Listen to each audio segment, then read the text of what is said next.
Hi, hello everyone, this is Mateus from MiningMath, and on today's video I'm going to cover a basic recap on the basics from MiningMath, previously named SimSCAD.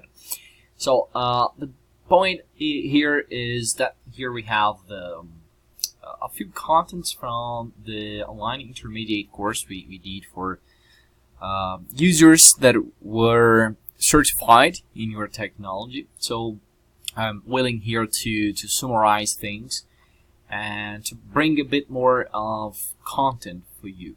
Okay, so the idea here is the basic model formatting and minimal requirements. As you can see on our knowledge base, you can go here on the left side panel, formatting data. Okay, inside MiningMath tutorial. So here we have the information we need to format the data set and to comply with MiningMath's needs. So as you can see, you need to have a regularized model.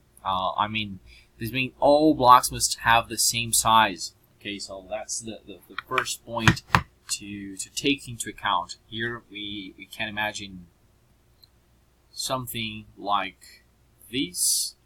Let me try to draw it over here. Some awful drawings for you. Okay, we have our box of the block model. Okay, and each block over here in this direction, it should have the same size in a given direction. Okay, so sorry. Okay, it's not going back. Okay, so this size must be equals to this size, to these, and this. Okay, this is what we mean by regularized block model. Okay, I make these illustrative because for people that don't understand English, these might be helpful. Okay, so here we can have a different dimension, for example, but it should be regular along this direction. Okay, so that's what we mean by regularized block model. Okay, non-rotated block model, actually it's not a need, but you must to adapt, because what you need in fact is index coordinates. Okay, and error blocks must be removed prior to the importation. So it's usual in many mining packages that you have this box, then you import, let me redraw this thing over here. We have the box of the block model, right? And then we import a given wireframe that describes the topography, right? Okay, so we have something like this. And then by doing this, we do an intersection operation in which you see, well, let's say my block model goes over here, over there, and etc., etc. So basically what you're doing in this operation, having your block model and your topography file in terms of a wireframe, is that you are removing the blocks above the topography, the air blocks. Okay, this is something you should do prior to importing on MiningMath. Okay, one way of doing so, mathematically speaking, and not requiring topography files, is to have a way to identify by, for example, you could say 1 is below the topography. So for all blocks, let's imagine this is my topography. Right. For all blocks above the topography, you assign a given value, like tuple inside the model, to 0, and for the blocks below it, you assign a value of 1. So this is a way to do so mathematically. Typically, these air blocks here, they might be identified as a block. So imagine the block model. Here we have the blocks, etc., and the density, okay, specific gravity. And For the blocks with density equals to 0, they are presumably error blocks. There are some different strategies in this regard, but that's what's most usual. You can do these geometrically using wireframes that define the topography file. You can use a binary 0, 1 for blocks above and below the topography, and you can also possibly identify the blocks that have 0 in the density field as error blocks. Okay, these are three probably most common situations from daily usage that will facilitate for you to remove error blocks. Okay. One thing that you also need is the fact you need index coordinates for MiningMath. Okay, so we need indexes. Sorry, my Control Z is not working. Not sure why. Okay, so we need indexes. This means that our X, Y, and Z coordinates originally in our model, they should be transformed into indexes, which are integers. Ix, it's annoying. Okay. I, Y, and I, Z. Okay, which will be integers. Okay.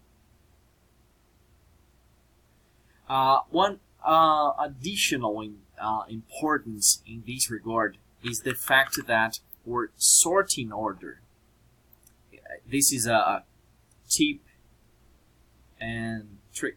Okay, tips and tricks. You should sort these information first here, second here, third here. So going to an example of a data set, here we have the Marvin deposit. What we need to do here, for example, it's like filtering, custom sort actually, and okay, continue with, okay, expand current selection. And now we need to add 3 levels to sort these columns properly. The first one is IX, the second one is IY, and the third one is IZ, from the smallest value to the largest value. Okay, so that's the proper sorting order to enumerate your index coordinates. Okay, this is quite important and, let's say, more subtle observation that I have in this regard. Okay, going back to our knowledge base, one important point is the header formatting. So basically here is our heading formatting. We have these informations over here. Here we have plenty of economic values. We can create them prior to the importation to facilitate our workflow. So let's assume here I have a 5% increase in selling price, 10%, minus 5, minus 10. And I can repeat all these same structure to run multiple scenarios, and on the interface I will only be required to import or to select a given economic function, which is these ones, okay, which are these ones, okay.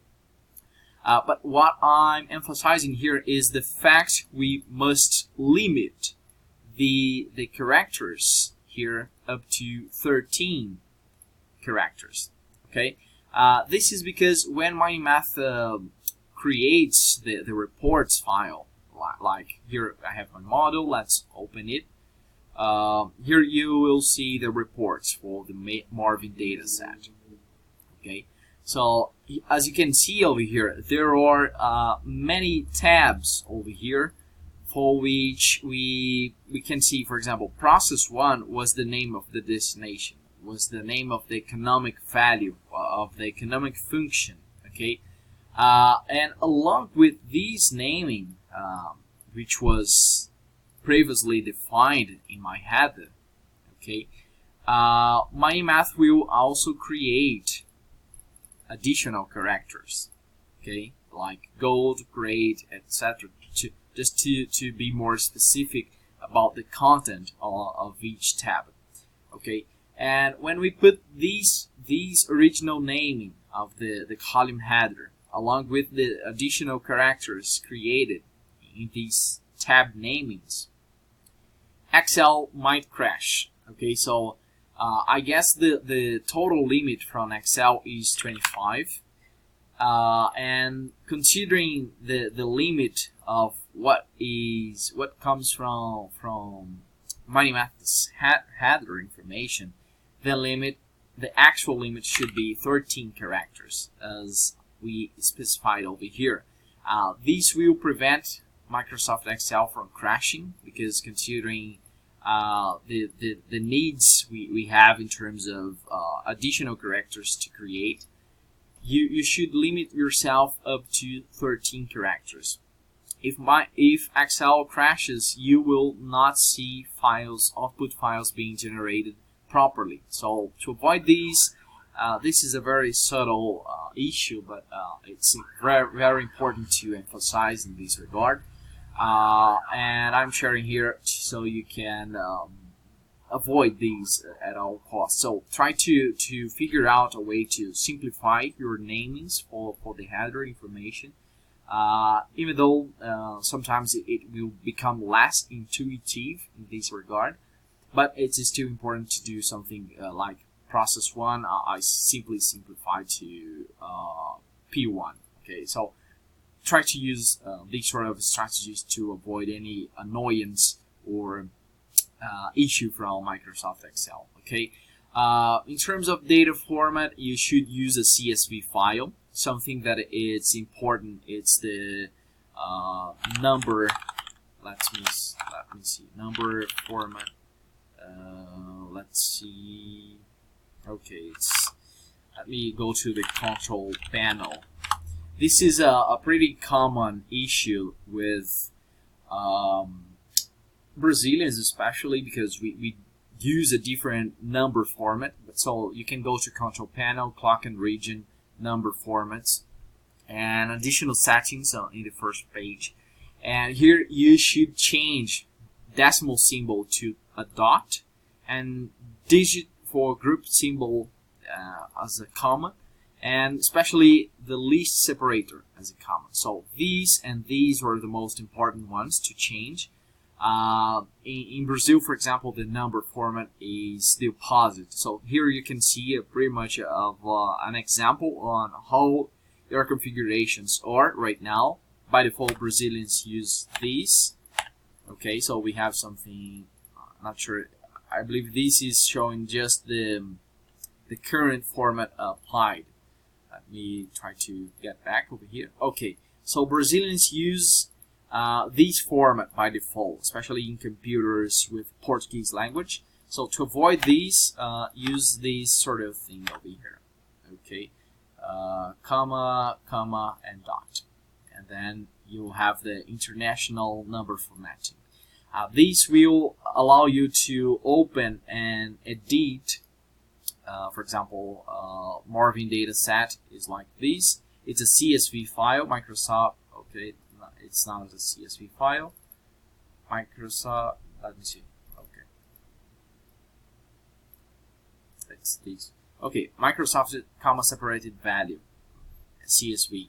So when I open this file over here, I can clearly see that there's a structure of a table. Okay, my file was already open. If you don't make this change, you will see likely all these values grouped into one single cell, which will be an annoyance. Okay, for you to always transform one column into multiple columns. Okay, so make this transformation.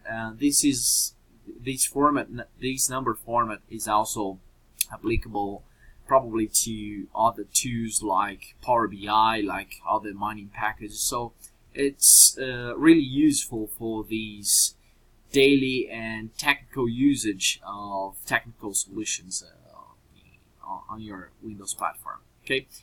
Okay, so we have covered the basic formatting. Here on this page you can see more details about the mandatory fields you need to have on the model, like index coordinates, densities, grades, economic values. So you should have at least one process and one waste dump.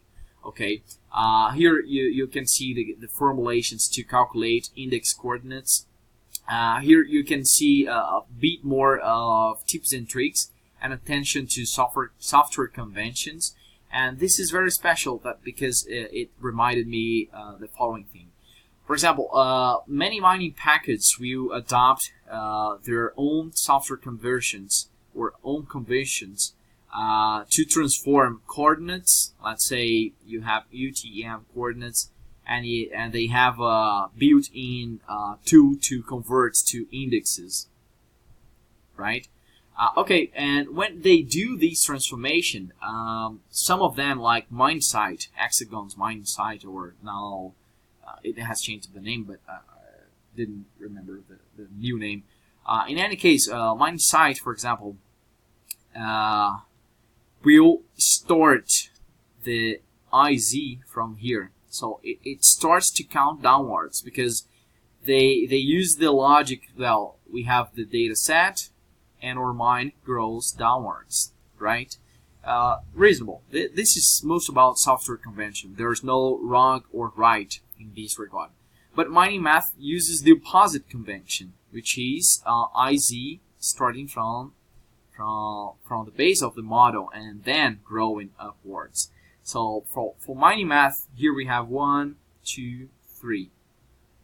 For MineSite, we have 1, 2, 3. Okay, so in this regard, we should to make this sort of count over here, so you can create a new Z from the Z that has been created before. So this will be the Z created by MMSO from MineSite. Okay, now you make these operations. So current IZ, which is this one, will be part of this formulation. So you will be basically inverting these indexes, so you can have this situation. Okay, so use that formulation here available in our knowledge base. This is a video talking more about index conversion, error blocks being removed. Okay, so you should not have a topography that is flat. Okay, flat topography is wrong. Okay, unless you have actually a flat topography in your MineSite, but not quite often, I believe. Another thing over here is the fact that for data validation, for example, a while ago we used to suggest you to use SimSCAD Bit Optimizer, but because Bit Optimizer for MiningMath, it's not aligned anymore with the strategy of the company, the belief we have that DBS technology is the future. We no longer have this tool, and because also SimSCAD Bit Optimizer was not being fully updated as the DBS algorithm we have, so we are much more focused on DBS. Okay, so we don't have these anymore, and we used to suggest SimSCAD PO for data validation. Okay. Because this is a quick optimization that you can see, well, my formatting makes sense or my formatting doesn't make sense. Now we suggest you try something similar with the DBS approach. So let's imagine the situation in which your expected life of mine is about 20 years. Okay, and in these 20 years you have an expected production of 10 million tons. Okay. So now you can see that the expected production is actually 200 million tons in total in terms of reserves. Okay. So to exploit the DBS algorithm to do the same data validation very quickly, I suggest you take into account this amount material over here. Actually, a bit more. You can double it. So you can ensure the DBS will mine everything in one paired. Okay, a life of mine of one paired. This will facilitate a lot, this optimization, and will be quite similar in the regard of data validation. So for this purpose of data validation, this manipulation might be quite useful to define a very huge prediction constraint, like I will use 500 million tons in total production for the process. Okay, so that's a strategy you can use for data validation using the DBS algorithm instead of the SimScatter optimizer as we suggested a while ago. Okay, so just a few tips and tricks for you. This page is very useful for data formatting in this regard. Thank you very much for your attention, and have a nice day. Okay, let me see just one additional thing. Okay, just getting back a little bit on the data. Of here is Marvin. We must have index coordinates, at least one column of grade information, densities are needed as well, and one column of economic value for the processing stream and for the waste dump. The other informations are optional. Here I created additional economic values just for a matter of a simplified workflow. So I can go to MiningMath's interface. Let me go there, open a given scenario, and I can simply select a given function for each scenario. Okay, so that's a way to make your workflow easier and to not be required to go back and forth to edit your model, re-import again, and etc. etc. So by having these, even though you don't know what makes sense is here, you have already created plenty of options in terms of economic formulations. Okay, so getting back to the data set, some additional things. Slope angles, you can define slope angles block by block. Okay, pretty much important because you could make this definition on slope angles. I was already saying bye, but I'm restarting the video right now. Looking from a top view from our deposit, let's imagine something like that. Top view. And well, we can define slope angles block by block. This means that we could, from top view, define sectors for the mining and say, well, here I have 35, or here I have 34, here I have 40, here I have 55. Okay, this could be the way you could manipulate or define slope angles by sectors, whether bidimensional or three-dimensional. And another option in this regard is to define slope angles as a function of rock type. So you could say, well, I have lithology A, B, C, D, and now my slope angle for this one is 55, for this one is 70, for this is 40, and so on. So by doing so, you could just select on the interface, like going here, and select the slope field you want to work with. You could even have both strategies, both approach to in terms of geotechnical studies, and select over here. Let's say both are feasible and reliable. So you could select both over here to analyze which one provides a better economic result for the project. Okay, or what are the impacts of us adopting one instead of another. Okay, pretty few quicks and tips and tricks in regards to block model formatting. Let me see if there's anything else. Okay, here I have processing hours. Okay, based, for example, on how hard this material is or this lithology is, I can define a work index, and based on that define the processing hours demanded in the comminution step on the mill, etc., etc. So and on the interface, here I have modeled how many hours each block demand. Here it's not properly modeled. It's just a matter of an example. But this could be done, and on the interface you could, given this variable, this modeled variable, on the interface you can simply have here, go here, and you can input the maximum hours you can have for each paired range. Okay, this is quite important because you can consider your meal capacity, you can consider your meal efficiency, the availability of hours, maintenance hours, subtract that from the total, and maybe your bottleneck is not in terms of tonnage of ore processed on each period. Maybe your bottleneck is on the meal hours. Okay, so this is the sort of situation you can model.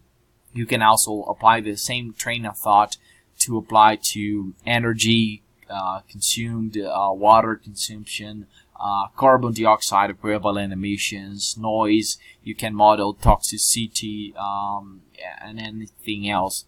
Whatever you can get, the opportunities in this regard are virtually unlimited, because whatever knowledge you can get from engineering or economics, and you can bring here and say, well, this block over here 111 has this value, and this 112 has this value. Whatever is the case, you can simply import all these columns as a variable, and here you can limit the total, the minimum and maximum, not only for the process but also for the waste dump. And if you have multiple processing streams, you can do that for multiple destinations as well. So pretty important, pretty much unlimited possibilities here to exploit. That's it. Thank you very much for your attention, and see you on the next time. Bye.